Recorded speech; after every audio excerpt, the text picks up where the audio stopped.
Magandang araw sa inyong lahat. Magandang araw, Ginangyen. Kamusta ang araw ninyo ngayon? Sana ay maayos ang kalagayan ng lahat. Aking sisimulan ang symposium na ito sa pagpapakilala sa ating mga tagapagsalita na sina Binibining Data, Ginoong Francisco at Ginoong Abelia. Ang kanilang tatalakayin sa inyo ngayon ay ang patungkol sa politikal na pakikilahok. Tayo ay makinig na maigi. Ngayon, dadako naman tayo sa politikal at pansibikong pakikilahok. Ano nga ba ang politikal at pansibikong pakikilahok? Ang salitang politika ay galing sa salitang Griego na polis na nangangahulugang magawain sa isang lungsod-estado, habang ang pakikilahok naman ay galing sa salitang Latin na partisipasyon na ang ibig sabihin ay makisali o makibahagi. Sa Ligang Batas na 1987, Artikulo 2, Section 1, ang Pilipinas ay isang estadong republiko at demokratiko. Ang ganap na kapangyarihan ay angkin ng sambayanan at nagmumula sa kanila ang lahat ng mga otoridad ng pamamahalaan. Ito ay patunay lamang na ang kapangyarihan ng isang estado ay wala at sa mga taong bumubuo nito. Sa halip, ito ay nagmumula sa mga mamamayan.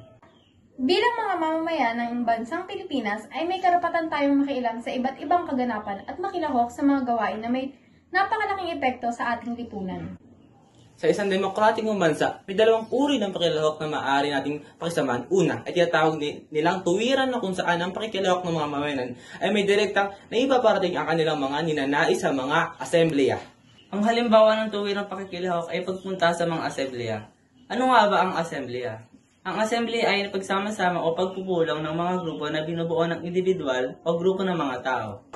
Ang pangalawang uri naman nito ay ang hindi tuwiran, kung ang mga kagustuhan ng mga mamamayan ay iparating sa mga kinatawan na pinili ng tao sa pamamagitan ng pagboto. Narito ang mga paraan ng pakikilahok. Bilang isang mamamayan ng ating bansa, narito ang maaari nating pakilahokan.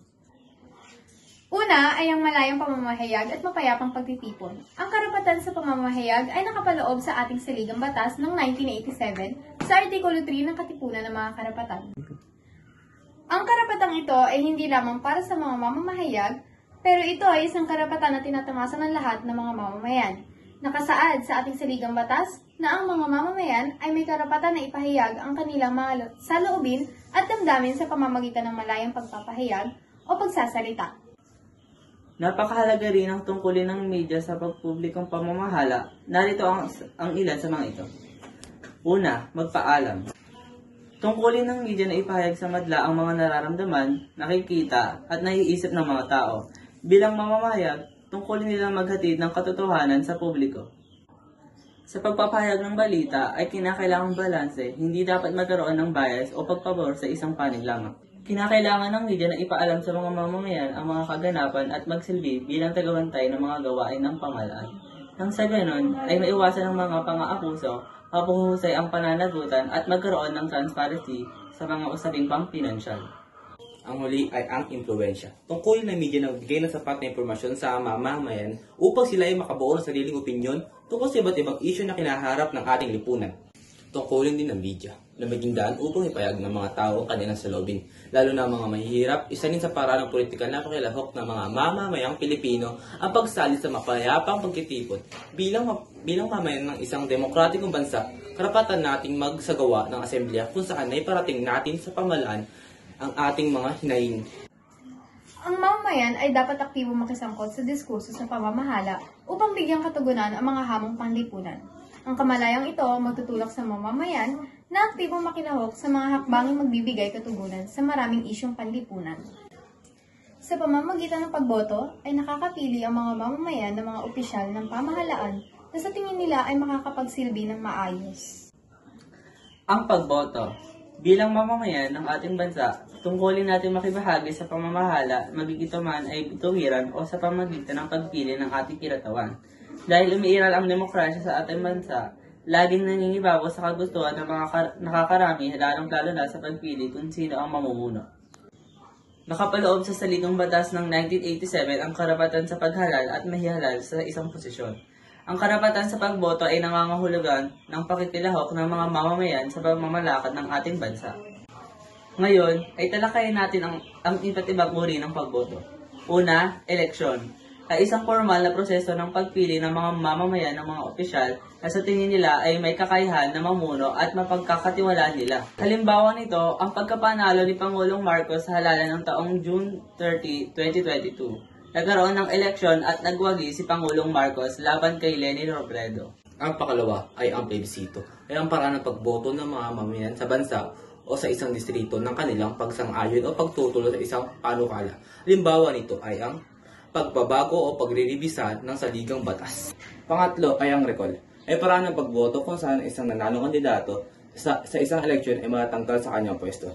Bago pa man matapos ang kanyang termino, nagkaroon lamang ng recall kung may petition mula sa kwalipikadong botante. Halimbawa nito, ayon mismo kay COMELEC Chairman Sixto Brillantes, halos 100 kahilingan para sa snap elections ang naisampa sa kanilang tanggapan. Ang pang-apat ay ang initiative, proseso na kung saan ang mga mamamayan ay nabibigyan ng pagkakataon upang magmungkahi ng batas.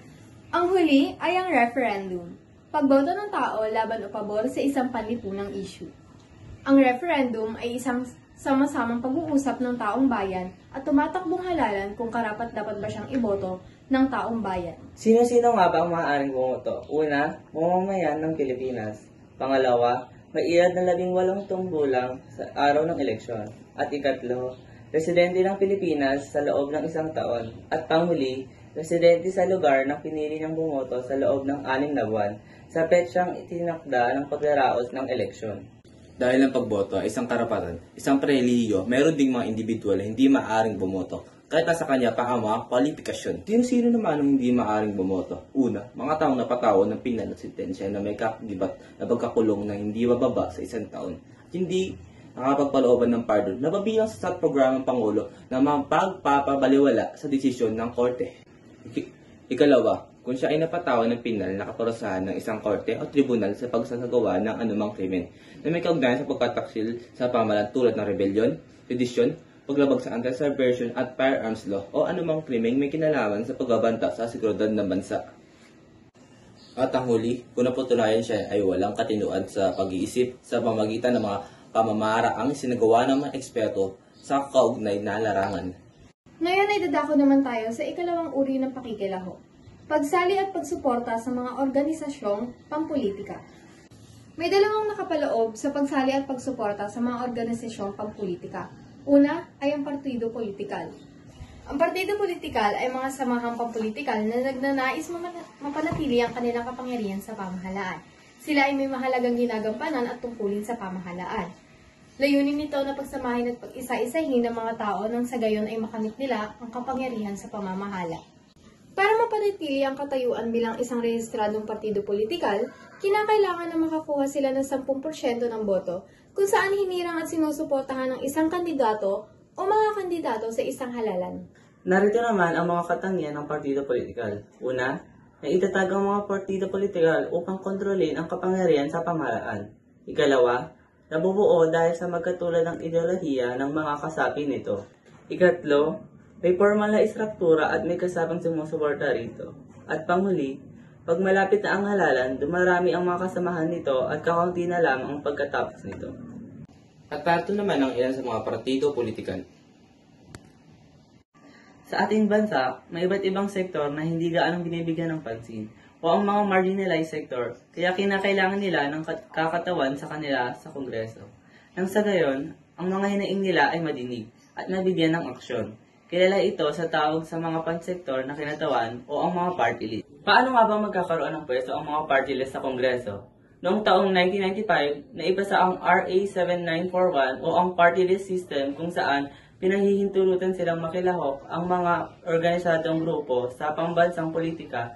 Hindi tulad ng mga partidong politikal, ang mga party list ay karaniwang binubuo ng mga ordinaryong mamamayan. Para magkaroon ng pwesto sa Kongreso, kinakailangan na makamit nila ang kailangang porsyento ng boto ng mamamayan. Sa party list system, nakabatay ang bilang ng uupuan nila sa daming kabuuang boto na makukuha nila. Dito sa ating bansa, may 20% mauupuan sa mababang kapulungan ng Kongreso ang nakalaan para sa party list. Narito ang ilan sa mga party list. Hindi lamang ang pagboto ang pwede natin paglahukan. Pwede din natin paglahukan ang civil society. Maging ang saligang batas ay kinikilala ang kahalagahan ng civil society sa pagtaguyod ng kaunlaran. Ayon sa saligang batas ng 1987 Article 1, Section 23, The state encouraged non-governmental, community-based, or sectoral and reasonable participation at all levels of social, political, and economic decision-making. Ang paglahok sa civil society. Bukod sa eleksyon na maaaring pakihalokan ng mga mamamayan, napakahalaga rin na makibahagi ang mga mamamayan sa civil society. Ito ay isang patuloy na ang mamamayan ay malaya at may karapatan na makilahok sa iba't ibang samahan na maaaring mapaunlad sa kanyang lipunan kinabibilang. Ang mga civil society groups ay mga samahan kung saan ipaparating ng mga mamamayan ang kanilang mga pangangailangan sa pamahalaan. Ang civil society ay tinuturing bilang ikatlong sektor ng lipunan na iba sa pamahalaan at negosyo. Ang mga civil society ay kinabibilangan ng sumusunod. Una, mga grupo ng non-governmental organization at mga institusyon ng nagsusulong ng interes ng mga mamamayan. Ikalawa, mga organisasyong at individual na hindi konektado sa pamahalaan. At panghuli, mga non-profit organization. Ang mga halimbawa ng non-profit organization ay kabilang sa simbahan, pampublikong paaralan, pampublikong kaunggawa, klinika at ospital. Sa makatuwid, ang civil society ay sektor ng lipunan na hiwalay sa Estado. Ninanais ang civil society na magkaroon ng pagbabago sa lipunan sa pamamagitan ng pagbabago sa mga polisiya at pagtingin sa accountability at transparency sa pamahalaan. Nakapaloob sa civil society ang non-governmental organization or NGO. Ang non-governmental organization ay grupo ng mga mamamayan na kung saan ang layunin nila ay makatulong sa mga tao. Sila ay nagbibigay ng libreng serbisyo at tulong sa mga tao upang maiparating sa pamahalaan ang mga hinaing nila. Ang mga NGO ay nagsisilbing tulay ng mga mamamayan sa pamahalaan upang malaman ng pamahalaan kung ano ang mga ninanais at mga suliraning kinakaharap ng mga tao. Ang mga NGO ay maaaring magtaguyod ng mga programa na may kinalaman sa pangangalaga sa kapaligiran, kalusugan at pagsusulong ng mga karapatang pantao. Sila ang nagsisilbing boses at mata ng mga mamamayan upang mabigyan ng aksyon ang kanilang mga pangangailangan. Nakapaloob din ang people organization sa civil society. Ang grassroots organization o people's organization ay uri ng mga organisasyong kabilang sa civil society. Ngunit kinabibilangan ng mga mamamayang direktang naapektuhan ng mga problema o crisis at may particular na layunin na ipaglaban. Nahahani dito ang mga sektoral na pangkat ng kababaihan, kabataan, magsasaka, mangingisda at mga cause-oriented group. Narito naman ang people organization at ang kanilang tungkulin.